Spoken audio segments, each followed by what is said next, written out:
نحمده ونصلي على رسوله الكريم اما بعد اعوذ بالله من الشيطان الرجيم بسم الله الرحمن الرحيم وقال ربكم ادعوني استجب لكم ان الذين يستكبرون عن عبادتي سيدخلون جهنم داخرين صدق اللہ العظیم۔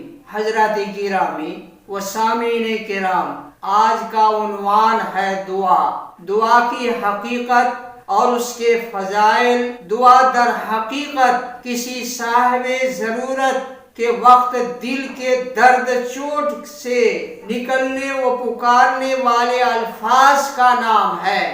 امت محمدیہ صلی اللہ علیہ وسلم کا خاص اعزاز ہے کہ ان کو دعا مانگنے کا حکم دیا گیا اور اس کی قبولیت کا اللہ رب العالمین نے وعدہ کیا۔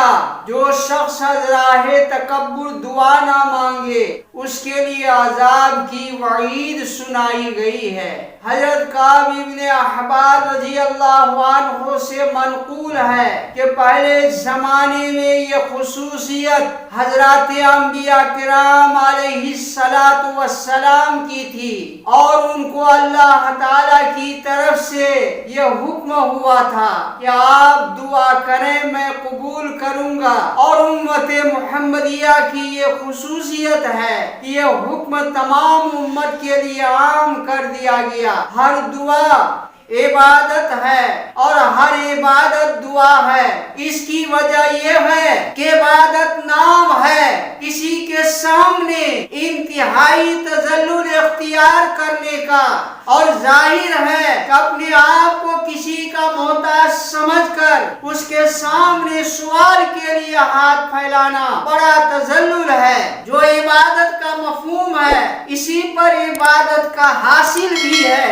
اللہ تعالی سے مغفرت اور جنت اور دنیا اور آخرت کی عافیت مانگنا ہے۔ ارشاد نبوی ہے کہ جو شخص اللہ تعالی سے اپنی حاجت کا سوال نہیں کرتا اللہ تعالی کا اس پر غضب ہوتا ہے۔ مستدرک حاکم میں ہے کہ جناب رسول اللہ صلی اللہ علیہ وسلم نے فرمایا کہ دعا مومن کا ہتھیار ہے اور دعا دین کا ستون اور زمین و آسمان کا نور ہے۔ دعا قبول ہونے کی 3 صورتیں ہیں۔ ایک یہ ہے کہ جو مانگا وہی مل گیا، دوسرے یہ ہے کہ اس کی مطلوب چیز کے بدلے اس کو آخرت کا کوئی اجر و ثواب دے دیا گیا، تیسرے یہ ہے کہ مانگی ہوئی چیز تو نہ ملی مگر کوئی آفت مصیبت اس پر آنے والی تھی وہ ٹل گئی۔ ایک آدمی جب اس دنیا سے جائے گا حساب و کتاب کے بعد اللہ اس سے کہے گا تمہاری یہ نیکیاں ہیں، وہ عرض کرے گا میں نے اتنی نیکیاں تو نہیں کی۔ اللہ کہے گا فلاں فلاں کار خیر کے لیے دعا تم نے کی تھی، میں آخرت کے لیے ذخیرہ بنا دیا۔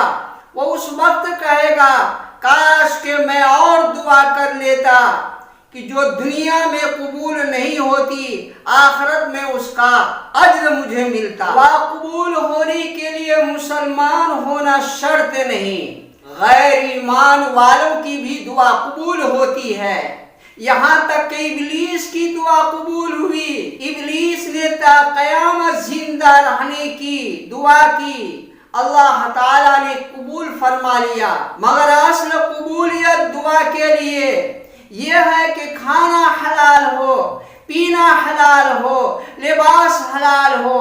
آج ہر شخص کو اپنا حال خوب اچھی طرح معلوم ہے۔ جناب رسول اللہ صلی اللہ علیہ وسلم نے فرمایا کہ اللہ تعالیٰ کے نزدیک دعا سے زیادہ کوئی چیز مکرم نہیں۔ اللہ تعالیٰ سے اس کا فضل مانگا کرو، کیونکہ اللہ تعالیٰ سوال اور حاجت طلبی کو پسند فرماتا ہے۔ سب سے بڑی عبادت یہ ہے کہ سختی کے وقت آدمی فراخی کا انتظار کرے۔ دعا کرنے میں سب سے پہلے اللہ رب العزت کی تعریف و توصیف بیان کرے۔ اس نے کائنات بستی بسائی، نو بنو پھولوں اور پھلوں کا دسترخوان چونا، آسمان کی زمینات کو ستاروں سے سجایا، ابو البشر سیدنا آدم علیہ السلام کو یہ شرف بخشا کہ انہیں فرشتوں سے سجدہ کرایا گیا۔ دعا کے اول آخر میں درود شریف پڑھا کریں کہ لاکھوں درود و سلام ہو اس نبی عربی امی صلی اللہ علیہ وسلم پر، جن کے نور عالم تاب سے کائنات کے ذرہ ذرہ تک ہدایت کی روشنی پہنچی۔ اللہ تعالی ہم سب کو اچھی طرح دعا کرنے کی توفیق عطا فرمائے۔ وما علینا الا البلاغ۔